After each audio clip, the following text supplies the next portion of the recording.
Мына жерде сіз билікке келсеңіз, Әбілязовты да тартасыз ба деген сұрақты қойған адамға айтамын. Сіздің бұл сұрағыңыз енді жақсы ниеттен туды деп ойлаймын, бірақ кембінің сұрағына ұқсаңқырайды екен. Алдымен мына билікті құлатып алайық. Мына зұлым, жауыз, орыс құл, Қытай құл, басқыншы, қанішер, ұры, қарақшы билікті құлатқаннан кейін билікке бізде келейік, сізде келіңіз. Сізде депутаттыққа, конгрессмендікке ұсыныңыз. Сізде өзіңіздің туған облысыңыздың облыс әкімі болуға, конгрессмені болуға тырысыңыз. Бізде тырысайық, оны халық сайласын.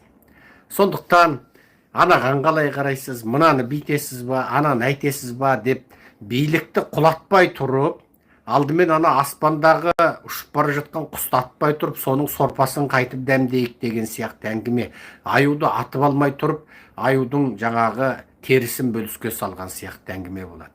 Алдымен мына зұлым билікті құлатып алайық, содан кейін ақылдасайық, жарай ма?